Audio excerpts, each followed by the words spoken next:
Bonjour chers amis et bienvenue pour ce nouvel épisode des Titans oubliés de l'histoire. Alors nous sommes toujours à la découverte ou à la redécouverte des géants cachés de notre histoire commune. Comme j'avais promis il y a 2 semaines de faire un portrait sur Niccolo Machiavelli, aussi appelé Nicolas Machiavel dans le giron francophone. Donc qui pour moi en fait est un titan sombre de l'histoire avec cette perspective du pouvoir à tout prix. Nous connaissons tous, ou pour ceux qui découvrent, le livre Le Prince, qui est un manuel qui décrit la manière la plus efficace d'acquérir le pouvoir et de se maintenir au pouvoir. Donc pour tout dirigeant qui se prétend être un Napoléon dans l'âme, naturellement, ce livre est une référence. Donc je tiens à souligner que donc j'ai fait la vidéo en anglais du portrait de Niccolo Machiavelli. Donc je vais appeler ici en français Nicolas Machiavel pour éviter toute confusion.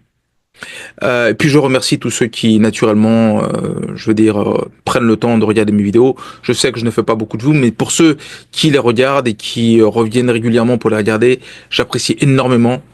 Et sans vous, je ne trouverais pas la motivation de continuer. Mais je trouve beaucoup de plaisir à le faire et aussi beaucoup de plaisir à partager. Donc, si vous voyez des sujets qui vous intéressent, il y a aussi cette série Missing 411 que je fais une semaine sur deux. Donc, n'hésitez pas à me faire savoir vos commentaires ou les choses que vous aimeriez bien découvrir ou les personnages qui vous intéressent particulièrement. Donc, nous allons commencer. Alors que nous pénétrons dans les ombres de notre passé, où la brillance demeure dissimulée par le temps, aujourd'hui, nous faisons revivre l'héritage de ceux qui ont façonné notre monde, notre civilisation, mais qui ont disparu ou qui ont pris un détour de notre mémoire collective. Des laboratoires de scientifiques méconnus aux ouvrages poussiéreux de chercheurs négligés. Nous parcourons continents et siècles, littéralement siècles, parce que on voit bien que Platon, c'était l'Antiquité, et on en parle de Machiavel au XVe siècle, afin de révéler les vies extraordinaires que l'histoire a omises. Comme je le disais, notre parcours nous conduit maintenant vers l'un des esprits les plus notoires de l'histoire, Nicolas Machiavel. Un homme dont les réflexions sur le pouvoir ont façonné des empires, renversé des gouvernements et pénétré les recoins les plus obscurs du leadership contemporain. Contrairement aux visionnaires vertueux que nous avons précédemment examinés, les rois philosophes de Platon, avec sa vision de la République, le renouveau scientifique de la gloire africaine proposé par Cheikh Anta Diop, ou la préservation de la sagesse africaine par Amadou Hampâté-Bâ, mais également cette vision, d'amélioration de l'humanité à travers la science que nous a pourvu Nikola Tesla. Donc, Nicolas Machiavel se distingue en tant que titan d'une nature différente, un titan de la manipulation, de la cruauté, de l'art de la domination. C'est un titan sombre. Mais effectivement, il a marqué notre histoire, donc il rentre dans dans ce panthéon des personnages importants de notre histoire. Pour ceux qui ne sont pas familiers avec son œuvre, Le Prince de Machiavel ne se limite pas à un traité politique. Il constitue un véritable manuel de tyrannie. Rédigé en 513, cet ouvrage dépouille toute prétention à la moralité, soutenant que les dirigeants doivent être prêts à mentir, à tromper et même à tuer pour conserver leur pouvoir. Sa philosophie, la fin justifie les moyens. On a entendu cette phrase un nombre incalculable de fois, n'est-ce pas? Et aujourd'hui, on entend des grands dirigeants, des grands visionnaires de notre temps qui utilisent cette tirade, comme si elle était la leur. L'influence de Machiavel se manifeste donc dans de nombreux domaines, notamment en politique, où les dirigeants orchestrent des crises afin de renforcer leur pouvoir, dans les conseils d'administration des grandes entreprises, où les PDG étouffent les dissensions et privilégient la loyauté au détriment de la compétence, et même dans les dynamiques sociales, où la manipulation est fréquemment valorisée au détriment de l'intégrité et de l'honnêteté. Ces principes sont simples. La peur plutôt que l'amour, la tromperie au détriment de l'honnêteté, le contrôle en lieu et place de la justice, se sont transformés en un manuel tacite pour ceux qui aspirent à obtenir le pouvoir à tout prix. Certains pourraient qualifier de ce qu'on appelle la réelle politique. Donc, en d'autres termes, c'est aucun pays n'a d'amis, nous n'avons que des intérêts. Bon, c'était notamment une phrase très connue d'un personnage d'un personnage politique très important en France. D'autres pourraient le qualifier en ce qu'il est véritablement, pour moi, d'après moi, hein, une inversion satanique de la gouvernance, où les plus vulnérables sont exploités, la vérité est considérée comme méprisable et jetable, et où la moralité est perçue comme une faiblesse à utiliser comme arme contre les naïfs. Les naïfs, ce sont les gens, les, les, les bonnes personnes, les personnes qui sont honnêtes, les personnes qui croient en Dieu sont, euh, sont des personnes naïves. Alors que la République de Platon envisageait des dirigeants guidés par la sagesse, la justice et une véritable compréhension de la vérité spirituelle supérieure.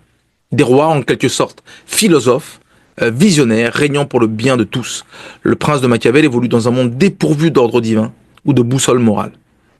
Donc je vous prie de bien me suivre afin que nous explorions ensemble les méandres de l'esprit complexe de Nicolas Machiavel.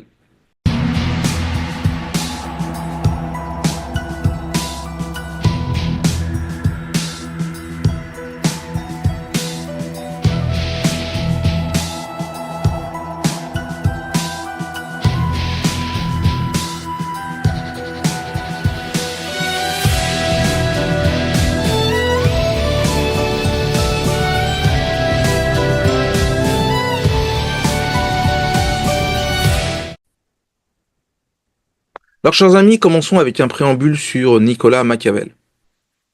Alors, effectivement, je parlais de Nicolas Machiavel, il est le passage d'un siècle à un autre, puisque Nicolas Machiavel est né en 1469, donc au XVe siècle, et est mort dans le premier, on va dire, premier tiers du XVIe, donc en 1527. C'était un diplomate florentin et théoricien politique qui demeure toujours l'un des penseurs les plus controversés de l'histoire.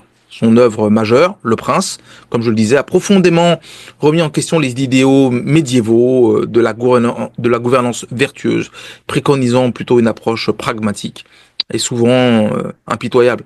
Donc cette gouvernance vertueuse, c'est la logique chevaleresque, la logique de la protection de la veuve et de l'orphelin, protéger les plus démunis et pourvoir à la bienséance des gens, en fait. Et donc, l'approche de Machiavel, elle contourne toute cette approche vertueuse, en ayant cette approche, comme je le disais auparavant, pragmatique et souvent impitoyable du pouvoir. Alors que la République de Platon, dans une antithèse complète, envisageait des rois philosophes, des rois qui gouvernaient avec sagesse et justice. Donc, et Machiavel a complètement écarté la moralité comme étant secondaire par rapport au contrôle, affirmant qu'il est préférable d'être craint que d'être aimé. Ce portrait analyse donc la vie de Machiavel, son réalisme impassible, ainsi que son influence durable sur la politique et le leadership d'entreprise. Donc il faut comprendre qu'aujourd'hui, la pensée de Machiavel a pénétré toutes les strates de la société en termes de vision à la fois politique, de management et de leadership. Donc nous confronterons naturellement cette vision idéalistique de Platon, de la société idéale, mettant en lumière une division fondamentale. Le pouvoir doit-il servir la justice ou le bien commun? Ou bien le pouvoir en lui-même constitue-t-il la vertu suprême ou l'objectif ultime? Bon, maintenant, continuons sur sa jeunesse et sa formation. Effectivement, comme je le disais auparavant, il est né à Florence durant la tumultueuse Renaissance italienne. Donc Machiavel était le témoin direct du chaos engendré par la rivalité entre les cités-États et les invasions étrangères. Alors il faut comprendre que l'Italie, telle qu'on la connaît aujourd'hui, n'a été formalisée qu'au 19e siècle. Je ne suis pas un spécialiste de l'Italie, mais ce que j'ai pu faire dans mes recherches, notamment sur Napoléon, c'est que l'invasion de Napoléon a généré un sentiment d'appartenance très important en Italie et un besoin de reformater l'Italie, non pas dans un ensemble de principautés et de duchés, mais formaliser un pays avec une véritable identité. Donc c'est ce que Machiavel en fait a vécu un ensemble de duchés, de principautés et de cités-États un petit peu comme le Vatican, qui luttaient les unes avec les autres pour gagner en influence. Donc il était le témoin privilégié de tout cela. Donc c'est une éducation, notamment dans les classiques latins, et son immersion dans la politique florentine sous la famille Médicis ont façonné sa vision du monde cynique. Avec après l'exil des Médicis en 1494, Machiavel s'éleva en tant que diplomate, négociant avec des personnalités telles que Cesare Borgia, qui est très connu, un prince impitoyable, qui devint par la suite l'archétype du prince. Chers amis, maintenant, regardons le travail académique de Machiavel et notamment son traité qui s'appelle Le Prince. L'exil de Machiavel en 1512 est consécutif au retour des Médicis au pouvoir, l'incitant à rédiger Le Prince. Donc, je vais faire une petite digression rapide sur les Médicis. Alors les Médicis, c'est une famille très importante en Italie et en France, notamment en France où leur influence s'est manifestée par des alliances dynastiques et stratégiques, notamment en termes de mariage. Catherine de Médicis plutôt au XVIe siècle et Marie de Médicis du XVIe au XVIIe siècle, puisqu'elle est morte en 1642. Elles sont devenues reines de France, consolidant ainsi des liens entre Florence et la monarchie française. Donc la Florence est une cité-État, donc en Italie. Ces mariages ont permis aux Médicis d'étendre leur influence politique au-delà des frontières italiennes. Après l'assassinat d'Henri IV en 1610, donc Marie de Médicis s'est mariée avec Henri IV, donc qui était principalement originellement Henri de Navarre, qui était un protestant converti au catholicisme pour devenir roi de France.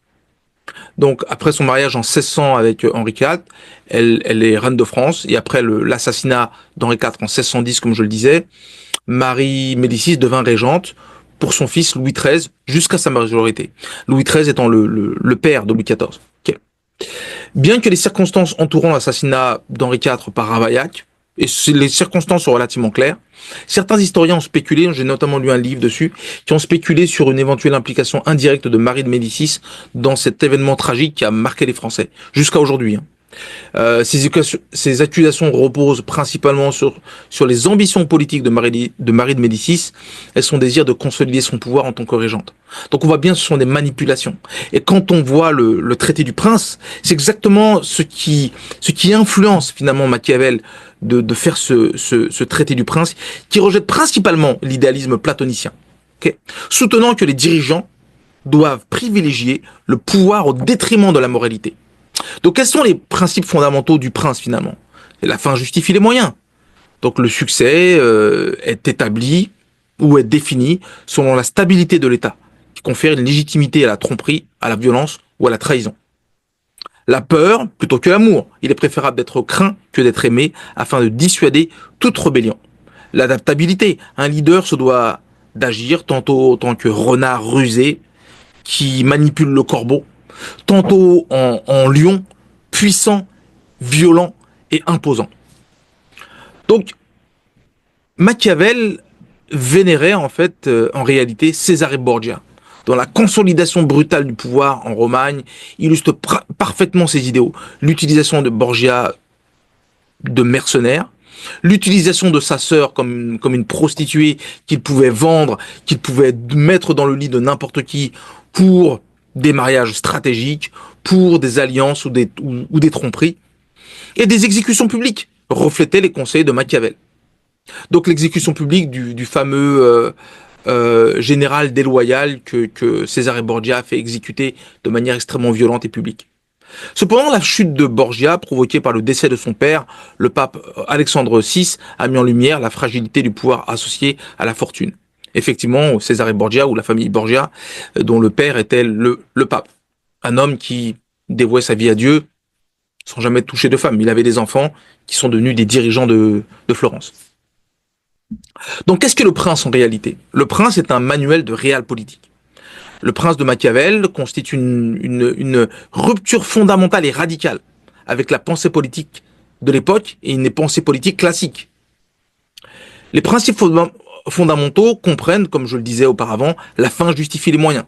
Donc là, on utilise vraiment le mensonge, la manipulation et même le meurtre peuvent être considérés comme acceptables s'ils garantissent la stabilité de l'État. La peur sur l'amour. Un souverain devrait privilégier l'instauration de la crainte afin de prévenir toute forme de rébellion, plutôt que de rechercher l'affection, qui pourrait conduire finalement à l'exploitation d'une faiblesse. L'illusion de la vertu. Se présenter comme moralement intègre peut s'avérer avantageux. Cependant, la véritable moralité constitue un inconvénient finalement, puisqu'on ne peut pas prendre des décisions radicales ou violentes ou extrêmement choquantes. Une cruauté contrôlée. La violence, lorsqu'elle est décisive et rapide, empêche l'installation d'un désordre prolongé finalement. Donc on cible des gens de manière, de manière claire, afin de soit les assassiner, soit de les emprisonner de manière extrêmement violente pour choquer la société, pour faire peur. C'est exactement ce qu'on a pu voir avec les Gilets jaunes, c'est exactement ce qu'on a pu voir dans l'affaire Brigitte, où des gens sont ciblés directement. Maintenant, quelle fut l'influence du traité de Machiavel sur ses contemporains? Alors il y a Cesare Borgia. Cesare Borgia, qui est un personnage qui finalement a servi de modèle pour le prince. Il incarnait finalement les tactiques machiavéliennes, l'assassinat de rivaux, la manipulation, la prostitution de sa sœur, comme je le disais. Il utilisait sa sœur comme un vulgaire morceau de viande qu'il pouvait mettre dans l'uni de chacun selon les orientations de sa politique. Et l'utilisation du spectacle, comme je le disais, comme l'exécution de son propre général déloyal pour instiller la peur. Parce que s'il pouvait faire ça à quelqu'un de proche de lui, imaginez-vous ce qu'il pourrait être capable de vous faire, vous qui êtes des inconnus pour lui. Les Médicis et les monarques européens, de nombreux souverains ont intégré les stratégies de Machiavel, bien que peu d'entre eux aient eu l'audace de l'admettre publiquement. Le terme machiavélique était devenu une insulte, mais en réalité, ils utilisaient tous ces principes-là. Maintenant, que peut-on dire sur l'héritage politique aujourd'hui, de nos jours, et les corporations, on va dire, les corporations classiques, on va dire les entreprises. Qu'est-ce qui se passe dans les entreprises? Donc, la politique contemporaine. Les dirigeants recourent fréquemment à des tactiques machiavéliennes telles que la manipulation médiatique, les stratégies de division et de domination, ainsi que la tactique du bouc émissaire. C'est la faute d'eux. La plupart des hommes politiques affirment naturellement que le livre qui se trouve près de leur lit est le prince. De nombreux hommes politiques disent aujourd'hui que le livre de chevet, c'est l'art de la guerre, de Sun Tzu, et le prince. Comment utiliser la manipulation. Sun Tzu, c'est vraiment le cunning, la ruse. Et de l'autre côté, on retrouve le prince avec la manipulation, la malhonnêteté, le meurtre si besoin. Donc le machiavélisme en entreprise, de nombreux PDG, ou CEO, comme on appelle aujourd'hui, des Chief Executive Officer, s'entourent de personnages qui acquiescent à leurs décisions, étouffent les voix dissidentes et privilégient les gains à court terme au détriment de l'éthique. Par exemple, on va voir les Enron ou bien les dirigeants autoritaires dans le secteur technologique qui finalement utilisent des tactiques de vol de brevets, manipulation à haute échelle, utilisent des circuits alternatifs pour trouver des financements, volent les idées des concurrents, l'espionnage industriel. Bon, tous ces éléments sont effectivement une réminiscence de l'influence du prince de Machiavel. Donc, maintenant, chers amis, le parallèle que j'aime tant faire. Vous avez vu ce parallèle que j'ai pu faire notamment durant l'épisode sur Amadou Hampâté-Bâ, où j'essayais de créer un parallèle ou une perspective entre Amadou Hampâté-Bâ, Platon et Cheranta Diop. Donc aujourd'hui, on va faire la même chose, même entre Machiavel et Platon, qui sont finalement, c'est un parallèle d'opposition finalement. C'est plus qu'une opposition qu'un véritable lien qu'il y a entre les deux, car il n'y en a aucun. C'est vraiment deux perspectives sur le pouvoir qui sont totalement différentes. Donc, quels sont les éléments qui séparent finalement Machiavel le prince ou la République de Platon? Donc, l'objectif du pouvoir. L'objectif du pouvoir, du point de vue de Machiavel, c'est très simple. C'est le contrôle, la stabilité, la pérennité, mais sous un registre de véritablement contrôle. C'est vraiment une logique autocratique. Une logique de maintenance du pouvoir par la manipulation, par le meurtre, par la violence, et si besoin est. De l'autre côté, du côté de Platon, on voit une orientation vers la justice, la sagesse, la bienséance, le bien commun et l'amélioration de la condition humaine. Exactement ce que Tesla ou d'autres personnages ont pu mettre en perspective. Quelle est maintenant la boussole morale? Bah, du côté de Machiavel, c'est relativement simple. Le pouvoir se justifie par lui-même. Parce que le pouvoir s'associe notamment à l'accumulation de richesses. Et donc, il se justifie par lui-même.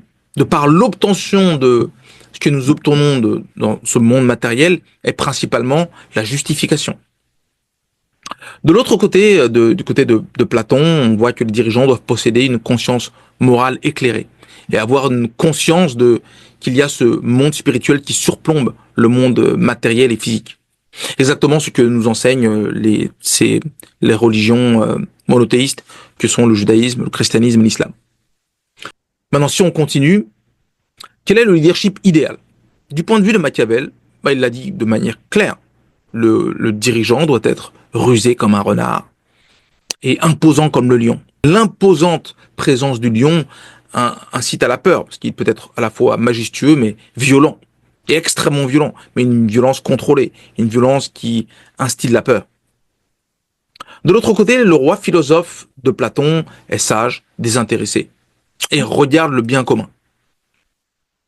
Quelle est la dimension spirituelle dans ce cas-là?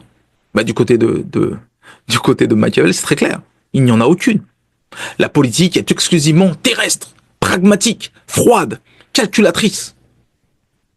Du côté de Platon, on voit bien que les dirigeants doivent agir à la forme du bien, une vérité divine, une forme de lien entre cette forme de bienséance et de droiture qui a un effet à la fois dans le monde physique, matériel et terrestre, et cette relative connexion qu'il y a avec le monde spirituel. Maintenant, on voit bien que ces deux approches sont une véritable division spirituelle en réalité. Donc, qu'est-ce que ça signifie? Que les rois philosophes de Platon tirent leur autorité de leur connaissance de la théorie des idées, qui englobe les idéaux éternels, tels que la justice, la vérité, l'honnêteté, la bienséance, l'humilité, qui existent au-delà du monde matériel. Donc c'est qu'une forme de ramification qu'il y a entre les deux. Donc Platon avait la croyance qu'il y avait ce monde spirituel en tant que croyant. Nous croyons, parce que je suis aussi croyant, naturellement je crois en Dieu profondément, et qu'il y a une logique de porosité entre les deux mondes. Et que les règles qui harmonisent la société sont en reliaison avec cet ordre cosmique, fusionnant la gouvernance avec le devoir spirituel. Machiavel, en revanche, écarte la métaphysique. Son prince évolue dans un monde dépourvu de divinité, dépourvu de spiritualité, où le pouvoir se justifie par lui-même, car le pouvoir donne l'accès à l'accumulation de richesses physiques, sonnantes et trébuchantes. Les rois philosophes de Platon gouvernent en possédant une connaissance d'une réalité supérieure et spirituelle, le monde des idées. Leur gouvernance est en adéquation avec la justice cosmique, la justice, je veux dire, spirituelle et divine. Le prince de Machiavel, dans un monde parallèle, on peut vraiment parler de monde parallèle réellement, qui existe, le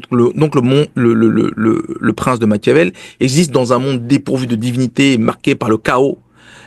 Parce qu'en fait, Machiavel a vécu dans un monde qui était chaotique, avec des cités-États, les influences étrangères, l'influence des Médicis, César et Borgia. On voit vraiment que il est imprégné de cela, en fait. Donc il voit que la seule manière de s'en sortir, c'est effectivement d'adresser le chaos par le contrôle, la violence et la manipulation.